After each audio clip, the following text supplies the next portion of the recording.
오늘의 데일리 뉴스레터에 오신 것을 환영합니다. 1. 한 기업 이럴 수가. 대만 폭스콘. 2. 30년간 점유율 1위 신화. 3. 한국산 배터리밖에 없다. 한번 진실을 알아봅시다. 대만의 폭스콘. 이 일본 기업과 손을 잡고 삼성을 돌파하려는 시도가 역풍을 맞고 있어 큰 화제가 되고 있습니다. 폭스콘의 회장인 궈 타이밍은 삼성에 대항하기 위해 글로벌 연합을 구축해야 한다는 주장을 내세우며 주목을 받았던 인물입니다. 그러나 이제 그는 피눈물을 흘리며 망연자실한 상황에 처해 있는 것으로 알려져 있습니다. 궈 타이밍 회장은 과감한 발언으로 논란을 일으키기도 했습니다. 그는 부끄러운 제품 갤럭시를 사지 말고 아이폰을 구입해라 라며 한국 제품을 비하하고 한국인과 달리 일본인은 뒤통수를 치지 않는다고 주장하기도 했습니다. 또한 일본 기업과 손잡고 5년 내로 삼성전자를 꺾겠다는 혐오 발언을 했습니다. 실제로 폭스콘은 일본 기업을 인수하는 등 기술력을 확보하며 한국에 대한 모든 영역에서의 공격을 시도했습니다. 그러나 이러한 결정은 뜻밖의 결과를 초래하며 망연자실한 상황에 빠지게 되었습니다. 폭스콘의 야심찬 도전이 현실과는 거리가 멀다는 것이 드러났습니다. 이 사태는 많은 이들의 놀람과 실망을 안겨주며 폭스콘의 대담한 계획이 실패했음을 보여주고 있습니다. 외신까지 주목한 현재 상황, 무슨 일이 벌어지고 있는지 자세히 알아보겠습니다. 폭스콘은 1974년 플라스틱 부품 제조사로 시작해 컴퓨터, 통신, 가전 분야의 세계 최대 위탁 제조 기업으로 성장한 바 있습니다. 궈 타이밍 회장이 10명의 직원과 함께 흥하이를 세운 것이 폭스콘의 시작이었던 것입니다. 1988년에는 중국의 폭스콘 생산법인을 세우기도 했는데 본격 성장한 계기는 1997년부터 애플의 컴퓨터 부품을 납품하면서부터입니다. 전 세계에 120만 명의 종업원을 거느리며 애플, 소니, 블랙베리, 마이크로소프트 등 세계 굴지의 IT 기업을 고객사로 두고 연 140조 원의 매출을 올리고 있습니다. 아이폰과 소니의 플레이스테이션, 노트북 등을 대신 생산하며 전 세계에서 유통되는 가전의 40% 이상의 생산을 책임지고 있는 상황입니다. 매출액 기준으로는 애플, 삼성전자에 이어 전 세계에서 세 번째로 큰 IT 회사가 됐던 것입니다. 특히 중화권에서 단일 기업으로 전체 수출액의 5%를 차지할 정도로 성장했고 궈 회장은 8조 원 이상의 자산을 보유한 대만 최고 부자에 올라 있습니다. 이런 폭스콘과 삼성의 관계가 크게 뒤틀렸던 것은 2010년경의 일입니다. 전 세계 20여 개 LCD 제조사들이 담합 사건에 엮여 있었는데 미국과 EU의 조사가 대단했습니다. 그런데 삼성전자는 자진신고 제도로 EU 측의 벌금을 피했고 폭스콘 계열사인 대만 치메이는 3억 유로의 과징금을 내야 했습니다. 이에 궈 타이밍 회장은 삼성을 경쟁자의 등 뒤에 칼을 꽂는 소인배라고 비난하며 삼성 타도가 평생의 목표라 밝히기도 했습니다. 삼성을 꺾기 위해 폭스콘이 한 첫 번째 행동은 2016년 일본 전자기업 샤프를 인수하는 것이었습니다. 이때 많은 전문가들은 폭스콘이 삼성을 위협할 수 있다며 우려를 나타내기도 했습니다. 삼성은 반도체 칩부터 모든 기기를 설계하고 디자인하며 제조할 수 있는 역량을 보유하고 있습니다. 애플을 보면 디자인과 설계를 할 뿐 직접 기기를 제조하지는 않고 있죠. 그런데 제조업에 강한 폭스콘이 브랜드 기업을 인수해 생산을 할 경우 삼성과 비슷한 사업 구조를 가지게 될 것이라 본 것입니다. 샤프는 1988년 LCD TV를 세계 최초로 개발했을 만큼 기술력을 가지고 있었습니다. 하지만 삼성이나 LG와의 경쟁에서 밀려 자본 잠식에 빠져들었고 결국 매각처를 찾는 중이었습니다. 이에 OEM, 주문자상표 부착 생산 방식에만 의존하던 폭스콘이 하청업체 이미지를 벗어나려고 일본 샤프를 인수해 삼성타도를 외쳤던 것입니다. 처음에는 일본 정부도 100년 역사의 샤프를 외국 기업에 넘기는 것을 꺼려했습니다. 그런데 폭스콘이 일본 정부 예상치의 2배인 7천억 겐을 제시했고 기존 고용 인원을 모두 승계한다는 파격적인 조건을 제시해 수락을 한 바 있습니다. 게다가 궈 회장이 혐한 발언을 쏟아내 일본 여론을 자신에게 우호적으로 돌리는 데 성공한 것도 주요했다는 분석입니다. 당시에는 일본 내 반한 감정이 극에 달해 갤럭시 스마트폰에서 삼성 로고를 지운 채 판매하던 시기였습니다. 궈 타이밍 회장은 삼성전자에게 조금이나마 타격을 줄 수 있다며 기뻐했습니다. 실제로 샤프는 폭스콘에 인수된 후 곧바로 삼성과의 거래를 끊는 행태를 보인 바 있습니다. 삼성전자는 연간 600만 대가량의 TV 패널을 샤프로부터 공급받기로 이미 계약을 맺었지만 샤프 측이 2017년부터 TV용 LCD 패널의 공급을 중단하기로 선언했던 것입니다. 이는 삼성 측이 소비하던 전체 패널 조달량의 10% 정도였습니다. 삼성은 갑작스러운 통보에 크게 당혹해하며 LG 측으로 패널 조달처를 알아보기도 했습니다. 샤프는 삼성의 공급을 중단하는 대신 자체 TV, 아쿠오스 판매 대수를 1천만 대로 2배 늘려 패널 생산량을 유지한다는 목표를 세웠던 것으로 드러났습니다. 이에 삼성은 격분했고 샤프 측의 손해배상액 6천억 원을 달라며 국제사업회의소에 중재를 신청하기도 했습니다. 그런데 폭스콘이 샤프를 인수하자마자 LCD 사업은 사양길로 접어들기 시작했죠. 반면 삼성은 QLED 기술력을 키워 대형 고급 TV 시장을 장악해 나갔습니다. 폭스콘은 디스플레이뿐 아니라 스마트폰에서도 삼성을 따라잡으려 했습니다. 샤프를 인수했던 2016년, 마이크로소프트로부터 노키아 스마트폰 브랜드에 대한 권리를 사들인 것입니다. 샤프는 일본 내에서 스마트폰 판매 2위를 하고 있었고 노키아는 한때 전세계 피처폰 시장을 장악했기에 삼성 타도의 최적의 브랜드로 봤던 것입니다. 하지만 올해 1분기 삼성전자의 점유율은 23%로 여전히 1위를 지키고 있고 폭스콘이 사들인 샤프와 노키아 브랜드는 존재 자체가 보이지 않고 있습니다. 게다가 폭스콘이 더 충격을 받은 것은 삼성의 일본 내 선전입니다. 삼성은 13.5%, 100만 대 점유율로 2위에 올랐고 샤프는 9.2%, 70만 대에 머물며 3위로 밀려난 것입니다. 특히 지난해 4분기 대비 애플을 포함한 모든 제조사의 판매량이 줄어든 상황에서도 삼성만 홀로 판매 대수를 늘린 것으로 나타나 놀라움을 주고 있습니다. 이렇게 일본에서 선전한 이유는 삼성이 공급한 5G 장비의 영향도 크다는 분석입니다. NTT 도코모나 KDDI 등이 장비를 받아 대대적인 홍보를 했기 때문이라는 설명입니다. 결국 기술력에서 떨어진 샤프가 설 자리는 없었던 것입니다. 그나마 폭스콘의 희망은 샤프가 아이폰의 LCD 패널을 지속 제공해왔던 부분이었습니다. 2020년에는 샤프를 통해 일본 최대 디스플레이 업체 JDI 아이폰용 LCD 공장을 추가로 매입하기도 했습니다. 이렇게 무리를 했던 이유는 삼성 디스플레이 패널을 아이폰에서 밀어내려 했기 때문입니다. 하지만 스마트폰에서도 LCD 패널의 수요는 급격히 줄어들었고 올해도 삼성 디스플레이는 애플의 OLED 패널 8천만 장을 공급하기로 한 상태입니다. 샤프와 JDI 또한 50만원대 저가 아이폰의 2600만 장 정도의 LCD 패널 공급이 예정되어 있지만 업계에선 이번에 탑재하는 LCD가 마지막이 될 것이라는 의견을 내놓고 있습니다. OLED가 대세가 된 만큼 보급형 아이폰에서도 샤프의 설 자리가 없어지는 것입니다. 게다가 이번에 충격적인 소식이 들려와 폭스콘이 크게 당혹해하고 있습니다. 2019년 당시 LG 디스플레이가 샤프의 특허 사용계약 위반을 주장하며 싱가포르 국제중재센터 SIAC에 소송을 제기했는데 결국 이번에 LG 측의 승리로 결론이 나버렸기 때문입니다. 이 때문에 샤프는 LG 측에 약 1200억 원의 손해배상을 하게 된 상황입니다. 양사는 2013년 LCD와 OLED 기술에 관한 지식재산권 사용계약을 맺었으나 샤프가 꼼수를 써 특허 사용 범위를 넘어선 기술까지 사용하려다 덜미가 잡힌 것입니다. 게다가 애플은 아이폰 전면 카메라에 처음으로 한국산 제품을 탑재하려 하고 있습니다. 그간 주로 중국 업체나 일본 샤프 제품을 탑재해왔지만 LG 이노텍이 생산하는 고사양 카메라로 대체하려 하는 것입니다. LG 이노텍이 선택받은 이유는 이미 후면 카메라를 제공하고 있어 신뢰를 쌓았기 때문입니다. 결국 폭스콘은 기술력에서 한참 밀리는 샤프를 7조 원 이상을 들여 인수한 후 나락에 빠져버린 상황입니다. 이에 폭스콘의 주가는 샤프를 인수한 2016년 이후 42%나 급락한 것을 볼 수 있습니다. 노란색으로 표기된 순이익 또한 2017년 대비 절반으로 감소된 것으로 나타났죠. 이런 와중에 샤프에서 삼성 디스플레이로 이직한 엔지니어의 글이 일본 내에서 큰 화제가 되고 있습니다. 자신들이 삼성에게 뒤처진 이유를 절실히 알게 됐다는 것입니다. 삼성이 샤프를 뛰어넘을 수 있었던 이유로는 엄격한 보안과 비용 관리, 기술 유출 방지, 경쟁사 동향 파악, 직원에 대한 대우 등을 꼽은 상태입니다. 특히 편광판이나 재료 등 공급업체에서 조달받는 가격은 차이가 없었지만 인건비나 설비 등 고정 비용은 샤프가 2배나 됐다며 놀라워했습니다. 상사로부터 샤프 패널이 세계 제일의 경쟁력이 있다 고 들었지만 그것은 완전히 망상이었다며 생산 비용이 높아서 수익이 나오지 않았던 것임을 깨달았다는 설명입니다. 그러면서 기술자에 대한 삼성의 처우는 일본 기업과는 하늘과 땅 차이라고 강조하기도 했습니다. 그런데 이런 처우는 샤프보다 폭스콘이 더 심각한 것으로 알려지고 있습니다. 수익을 내기 위해 저렴한 인건비와 오랜 노동이 가능한 나라들의 공장을 지었고 하루 12시간씩 주 6일 근무를 시키며 노동 착취를 일삼아왔던 것입니다. 이에 직원들의 잇단 자살 문제가 사회 이슈가 되기도 했습니다.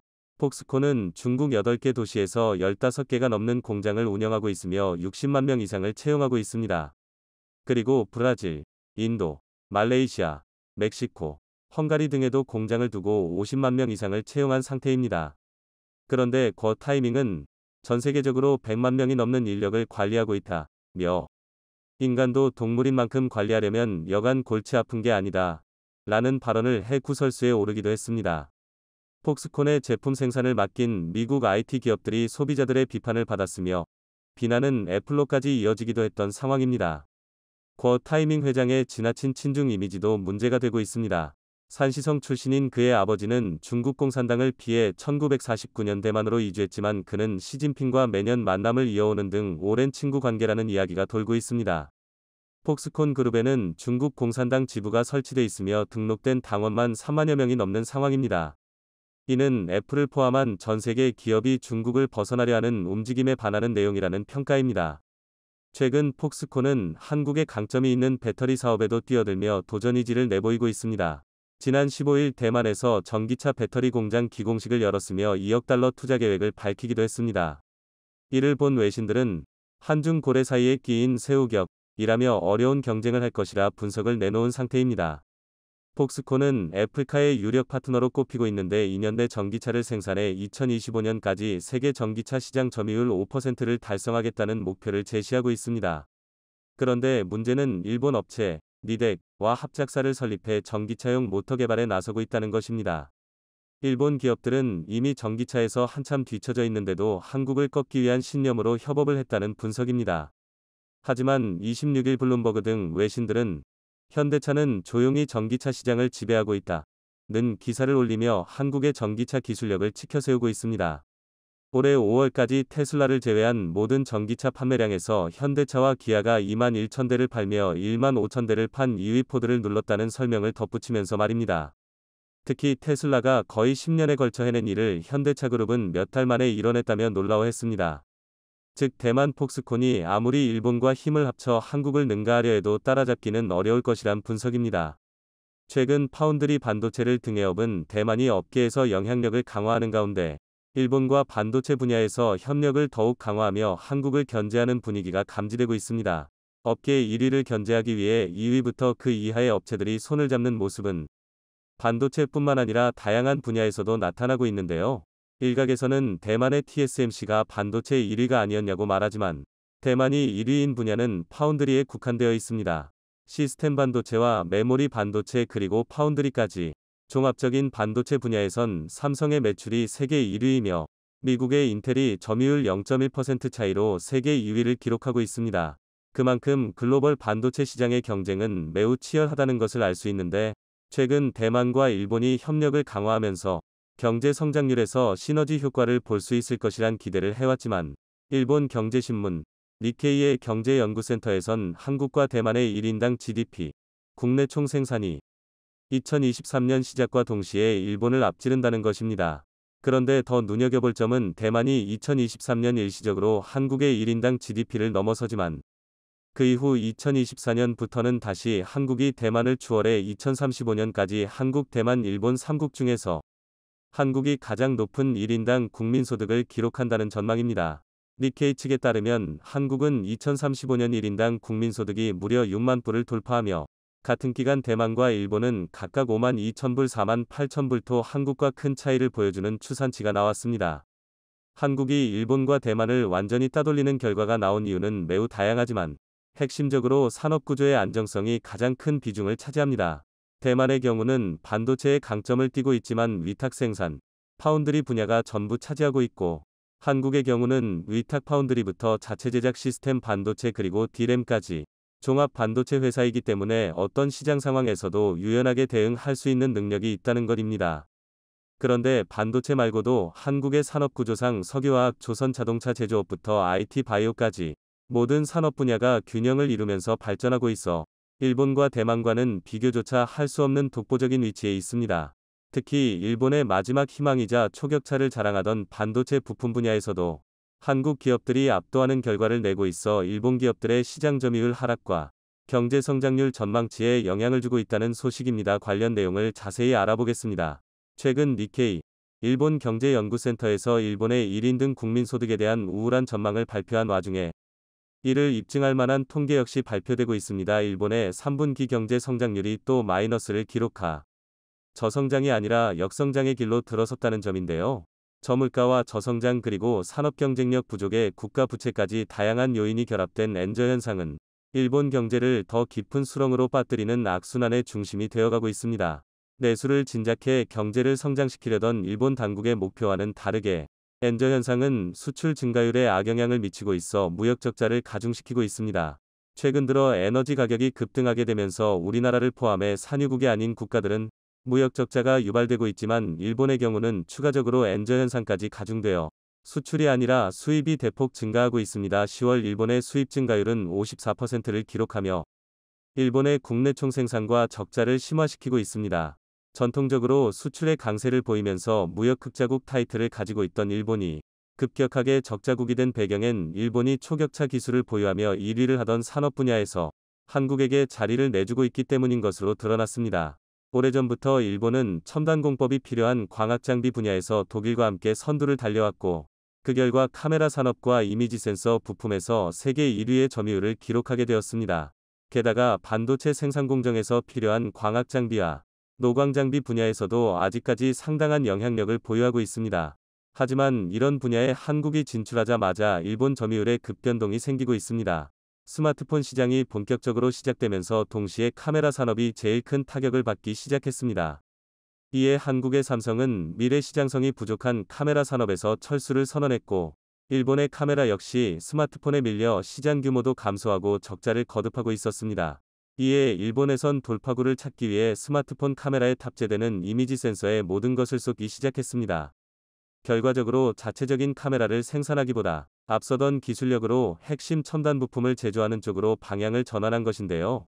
이런 전략은 지난 몇 년 전까지 대성공으로 보였지만 최근 들어 한국의 삼성전자와 SK하이닉스가 연이어 초격차 기술로 이미지 센서를 개발하면서 시장을 잠식해 나가고 있어 전 세계를 독점하던 일본의 이미지 센서 산업은 큰 위기를 맞이하고 있습니다. 이미지 센서는 외부에서 들어오는 빛을 디지털 신호로 바꿔서 우리 눈에 보이는 이미지로 만들어주는 역할을 하는데 최근 삼성전자 이미지 센서의 시장 점유율은 30%를 기록하면서 세계 2위를 차지했습니다. 반면 1위는 일본의 소니로 44%를 기록하고 있지만 불과 몇 년 전까지만 해도 일본의 소니는 80% 내지 90%에 달하는 이미지 센서 시장을 사실상 독점하고 있었기에 짧은 시간 동안 삼성의 추격에 많은 점유율을 빼앗겼다는 것입니다. 특히 삼성은 세계 최고 초격차 기술을 바탕으로 이 역화소의 이미지 센서 아이소셀 기술을 보유해 전세계 스마트폰에 공급하고 있습니다. 특히 빠르게 점유율이 늘고 있는 중국산 스마트폰의 경우에도 최첨단 부품인 메인보드와 카메라 그리고 디스플레이 등 원가의 대부분을 차지하는 부품들을 한국산 부품으로 사용하고 있습니다. 결과적으로 중국의 스마트폰이 많이 팔리면 팔릴수록 한국의 업체들도 이익을 보게 되는 구조입니다. 최근엔 일본 언론에서 미국 아이폰과 중국 스마트폰을 분해해보니 고가의 핵심 부품 대부분이 전부 한국산이었다며 한국의 삼성전자를 비롯한 업체들은 굳이 한국산 스마트폰을 팔지 않아도 다른 업체의 스마트폰이 팔려도 이익이 남는다는 분석을 내놨을 정도입니다. 한국이 본격적으로 이미지 센서 시장에 진출한 지 불과 몇 년 만에 기술력으로는 벌써 일본의 소니를 따라잡았고 시간이 지날수록 시장 점유율을 급격하게 늘리면서 빠르게 추격하고 있는 상황입니다. 게다가 삼성뿐만 아니라 SK하이닉스 역시 일본 소니를 압도하는 1억화소 이미지 센서를 개발했는데요. 한국의 기업들이 이렇게 이미지 센서 시장에 공격적으로 진출하는 이유가 있습니다. 최근 전 세계의 자동차 산업 흐름은 내연기관에서 전기차로 급변하고 있으며 이와 동시에 자율주행 관련 기술도 빠르게 발전하고 있습니다. 자율주행엔 다양한 방식이 존재하며 많은 첨단 부품이 사용되지만 여기에 핵심이 되는 부품은 이미지 센서입니다. 그동안 스마트폰이나 카메라에만 탑재되어 왔던 이미지 센서는 이제 자율주행 자동차뿐만 아니라 대부분의 모든 자동차에 탑재되어 전후방에 위치한 장애물이나 빠르게 접근하는 다른 차량 등 다양한 위험 요소를 파악하고 도로 상황을 파악해 운전자가 안전하게 주행할 수 있도록 도와주고 있습니다. 뿐만 아니라 현재 가장 발전한 자율주행 기술을 보유한 미국의 전기차 브랜드 테슬라는 레이더를 사용하지 않고 단 8개만의 카메라를 이용해 사방의 도로 상황을 파악하고 자율주행을 가능하게 합니다. 8개의 카메라가 있는 만큼 그에 맞는 이미지 센서도 필요합니다.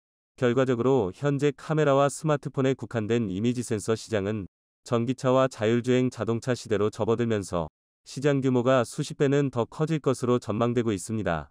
그동안 일본 기업에 투자하던 투자자들은 일본 기업의 독보적인 이미지 센서 능력을 보고 투자했지만 최근 들어 한국에게 기술력이 밀리면서 글로벌 자동차 업체들의 관심도 일본이 아니라 한국 기업으로 시선이 몰리고 있습니다. 게다가 자율주행 자동차에 탑재되는 이미지 센서는 기본적으로 내구성이 더욱 튼튼해야 합니다. 자동차의 빠른 속도와 그에 따른 진동 그리고 겨울철 외부의 영하 온도를 견뎌야 하며 여름엔 고온을 견뎌야 합니다. 게다가 일반적인 이미지 센서와는 다르게 물체와의 거리와 깊이를 인식해야 하며 고속으로 움직이는 자동차의 특성상 반응 속도 또한 빨라야 도로에서 일어나는 변수와 돌발 상황을 최소한으로 줄일 수 있습니다.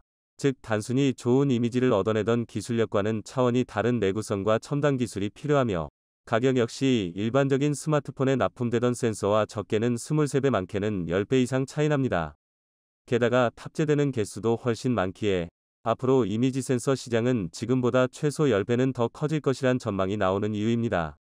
한국이 일본의 초격차 기술을 전부 따라잡고 스마트폰용 카메라부터 자율주행자 전용 이미지 센서까지 차세대 먹거리를 전부 따라잡는 상황이 되자 일본에서는 비상이 걸렸습니다. 앞으로 한국에게 맞서 경쟁 우위에 있는 산업이 하나도 없게 될 것이란 전망 때문입니다.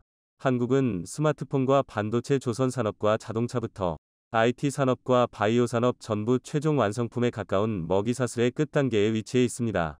하지만 최근 들어 일본이 자신들의 강점으로 내세운 것은 소재 부품 장비와 같은 중간재 부문이며 최종 완성품과는 상당히 거리가 있는 산업입니다. 물론 소부장 산업도 매우 중요하지만 필요한 기술력의 수준이 완성품과는 차원이 다릅니다. 지난 반도체 소재 수출 규제 당시 위기감을 느낀 한국의 반도체 기업들은 일본이 꽉 잡고 있던 소부장 산업을 거의 대부분 국산화에 성공시켰을 정도로 진입장벽이 높지는 않으며 무엇보다 우리가 사용해야 될 소재이기 때문에 처음엔 시행착오가 있더라도 자세한 품질 요건이나 세부 사항을 더 정확하게 맞출 수 있습니다. 이런 부문에서 한국의 산업은 먹이사슬 최종 단계에 있으며 일본과 대만의 산업과는 차이점을 보이는 것입니다. 니케이 경제연구센터에서도 분석했듯이 한국이 동아시아에서 유일하게 1인당 국민소득 6만 달러를 넘길 수 있는 이유는 일본과 대만과 다르게 모든 산업 분야 전반적으로 균형 잡힌 구조를 이루고 있기 때문입니다. 대만의 경우는 반도체밖에 없으며 IT 산업, 조선 철강 자동차 등 다른 산업이 전무합니다. 일본은 유일하게 자동차 산업이 발달했지만 그마저도 전기차 시대에 뒤처지면서 한국의 현대기아 자동차에게 점유율을 빠르게 내어주고 있습니다. 이런 상황을 알고 있기에 대만과 일본은 서로 협력할 수밖에 없으며 아무리 양국이 협력한다고 한들 한국의 초격차 기술력을 따라잡기란 현실적으로 매우 어려운 상황입니다. 한국 배터리 3사의 해외는 국가 차원에서 유치하려 힘쓰고 완성자 기업들은 협업의 사활을 건 구애를 하면서 국내 배터리 회사들은 네덜란드 노광장비 ASML 회사처럼 전세계 슈퍼물로 떠오르고 있습니다. 더구나 미국은 전기차 시대에 맞춰 중국 산물 배제시키면서 완성자 업계는 배터리 생산 거점 확보를 위해 필사적으로 한국 배터리 3사에 매달리고 있습니다. 배터리 기업들이 귀하신 몸이 되면서 협상력이 높아진 만큼 초기와 달리 향후 합작 공장 설립은 K 배터리 기업의 수익성을 중심으로 검토될 것이라는 평가가 나옵니다. K 배터리는 이미 대규모 양산 체제를 구축했고 향후 7터부터 8년치 일감도 확보해 놓은 상태에서 급할 것이 없기 때문에 협상력의 우위에 서 있는 입장을 보이고 있습니다. 27일 관련 업계에 따르면 GM은 LG 에너지 솔루션이 합작사 JV 얼티엄셀즈 4공장 투자에 미온적인 반응을 보이자 다급한 나머지 삼성 SDI의 신규 파트너십을 적극적으로 요청하고 있습니다. 삼성 SDI는 GM에 납품한 전례가 없고 GM이 선호하는 파우치형 배터리를 양산하지도 않지만 GM은 얼마나 다급했던지 삼성 SDI 방식으로 폼팩터 변화까지 각오하며 협력을 제안한 것으로 알려져 있습니다. GM은 북미 수요의 안정적인 배터리 조달을 위해 4공장 설립을 요청하고 있지만 LG 에너지 솔루션은 특정 고객사의 신규 투자가 집중된다는 점에 부담을 갖고 있는 것으로 보입니다. 이미 다양한 완성자 업체와 투자를 발표한 만큼 선택과 집중을 위해 투자 속도 조절에 나섰다는 게 배터리 업계의 얘기입니다. LG 에너지 솔루션은 GM과 함께 오하이오주와 테네시주에 총 3개의 합작 공장을 짓고 있습니다. 스텔란티스와 혼다, 현대차 등과 합작 공장을 설립할 것이라는 계획도 발표했고 테슬라 전용 배터리 공장도 국내에 건설 중입니다. 또한 도요타와 전기차용 배터리 공급을 위한 업무 협약 MOU 협상이 거의 마무리되고 있다는 소식도 있습니다. LG 에너지솔루션은 북미 자동차 고객들의 분량이 상당히 견조하다며 이런 상황은 전년 대비 올해도 25%부터 30% 성장한 매출을 달성할 수 있을 것이다 고 자신감을 표출했습니다. 기대에 못 미친 프리-IPO 성적과 저조한 수물이 문제시되던 상황에서 포드와의 터키 JV가 결렬 위기라는 보도가 나오면서 위기론이 점화됐던 SK온에 대한 전망도 비교적 낙관적입니다. 후발주자인 까닭에 뒤늦은 성장통을 겪고 있다는 평가를 받는 SK온을 두고 업계에서는 자금 수울 문제만 해결한다면 LG 에너지솔루션, 삼성 SDI 등과 마찬가지로 유리한 고지에서 협상을 이끌 수 있을 것으로 보고 있습니다. 또한 현대자동차 그룹이 미국 내 배터리 생산기지로 SK온과 협업체제를 발표하면서 SK온은 힘을 얻고 있습니다. 자, GM 입장에서 선택지가 제한적일 수밖에 없는 것은 정치 외교적 걸림돌이 많은 중국 업체나 자국 완성차와 테슬라 대응에도 벅찬 파나소닉은 대안이 될 수 없는 한국 배터리 3사회는 방법이 없었습니다. 얼마나 다급한 상황인지 알 수 있을 정도입니다. 포드도 비슷한 이유로 유럽의 SK온 등과 추진하던 JV가 무산될 위기에 처하자 LG 에너지솔루션에 손을 내밀었습니다. 북미가 아닌 유럽이기 때문에 중국과의 협력도 가능했지만 유럽도 미국식 IRA 정책이 남을 가능성이 크고 또 고출력을 요구하는 상용차 배터리 생산 계획을 세우고 있어 한국 기업을 우선시하게 됐다는 후문입니다. 그 외에 다른 방법이 없는 것은 미국에서 배터리를 만들겠다고 청사진을 내걸며 엄청난 투자를 받았던 많은 스타트업들은 아직도 아무런 소식도 없기 때문입니다. 모조리 실패했다는 얘기입니다. 한국 의존도를 낮추겠다며 적극적인 내재화 전략을 추진하던 유럽에서도 한계를 통감하며 오히려 국내 기업 의존도가 점차 높아질 것이란 분석도 나와 있습니다. 배터리가 전기차에서 핵심 부품으로 부상하면서 이를 확보하기 위한 유럽의 몸직임은 지속돼 왔습니다. 유럽 신규 배터리 업체 중 노스볼트, 스웨덴, 를 의시로 베르코, 프랑스, ACC, 프랑스, 브리티시볼트, 영국, 이타볼트, 이탈리아 등 최소 8곳이 전기차 배터리 공장 구축 계획을 발표했습니다. 공장 완공 시점은 지난해 연말부터 2024년에 몰려 있었지만 노스볼트를 제외한 나머지 7곳은 아직 소식이 없습니다. 유럽 배터리 업체들은 그동안 배터리 개발이 지지부진하면서 가뜩이나 어려움에 처해 있는 상황에서 최근 더욱 나빠진 글로벌 금융환경과 에너지 비용, 여기에 미국의 IRA법까지 겹치면서 진퇴양난에 빠져 있다는 소식입니다. 개발도 안 되고 있고 설사 개발을 끝내고 양산한다고 해도 이미 유럽의 양산시설을 갖춘 한국 배터리 기업들을 따라잡기에는 역부족이라는 평이 나옵니다. 대표적으로 폭스바겐이 투자한 스타트업 노스볼트는 지난해 초부터 양산에 돌입했다고 하지만 수물 문제로 아직 성과가 없어 당초 독일에 이 공장을 건설한다는 계획을 포기했습니다. 유럽 내 에너지 가격이 크게 오르면서 공장 건설에 드는 비용이 증가한 가운데 미국의 IRA법이 나오자 노스볼트는 유럽 투자 계획을 지연 혹은 중단하고 북미 투자에 나설 것이라는 소문이 자자합니다.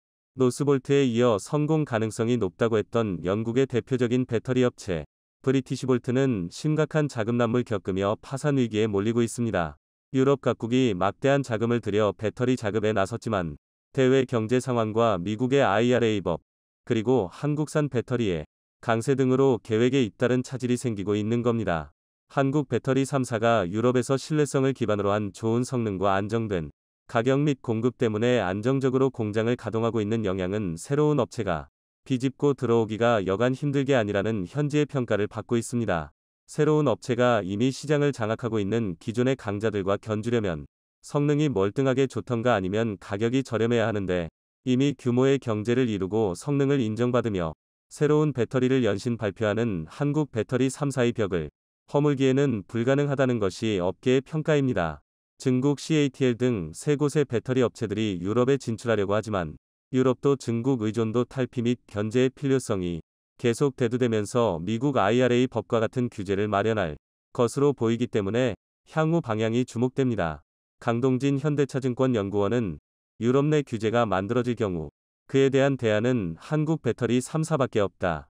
이제는 유럽 내에서도 중국 자본에 대해서 신증해야 한다는 평가에 따라 국내 업체들이 더 유리해지고 있는 상황이다. 고 했습니다. 우리 배터리 3사는 이미 확보해 둔 수주 잔고가 엄청납니다. 배터리 시장조사 업체 SNE 리서치에 따르면 모레 K 배터리 3사의 수주 잔고는 1000조 원을 돌파할 것으로 분석하고 있는데 이는 추가 계약 없이 2030년까지 생산 라인을 가동할 수 있는 물량입니다. 2022년 9월 말 기준 LG 에너지솔루션은 2022년 사상 최대 실적을 달성했는데 이는 전년 대비 각각 43.4%, 57.9% 증가한 수치이고 지난해 4분기 20조 원 어치의 수주를 추가로 확보해 지난해 말 기준 수주 잔고는 385조 원으로 몰라섰습니다.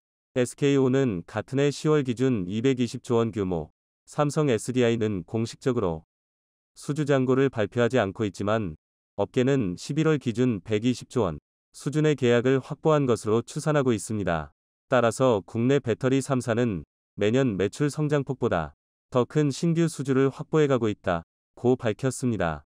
따라서 모레 말까지 1000조 원 달성은 어렵지 않다는 것이고 글로벌 경기 침체에 따른 전기차 수요 위축 우려에 대해서도 영향이 제한적일 것이라고 보고 있습니다. 업계 관계자는 수주 계약 시 최소한 물량 보장 조건이 포함돼 있어 실적 하락 리스크도 적다. 고 했습니다. 배터리 판가는 고객과 협의해 정하는 만큼 전기차 판가에 영향을 받는 구조가 아니다. 면서 전기차 가격이 인하된다고 해도 배터리는 부족한 상태이기 때문에 가격 인하보다 오히려 상승 여건이 더 크다. 고 설명했습니다. 지금과 같은 기조는 2030년 전후까지 지속돼 국내 배터리 회사의 시장 지배력이 갈수록 강하게 유지될 것이라고 부연했습니다. K 배터리 업체들이 다양한 완성자 업체들로부터 러브콜을 받는 이유는 제품에 대한 높은 신뢰도를 꼽습니다.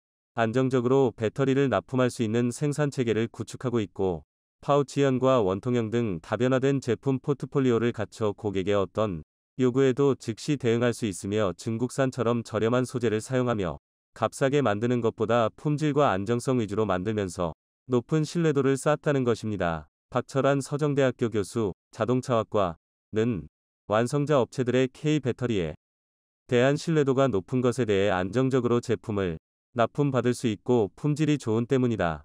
일본은 파우치형 배터리 부분에서 기술 경쟁력과 납품에서 한계를 보이고 있고 중국산은 실제 스펙과 다르고 겨울철에 특히 약한 성능에 따라 소비자의 항의를 받는 경우가 많아 신뢰 스스로 떨어뜨리고 있다. 이렇게 평가했습니다. 우리 배터리 기업들의 세계 재패를 기대합니다.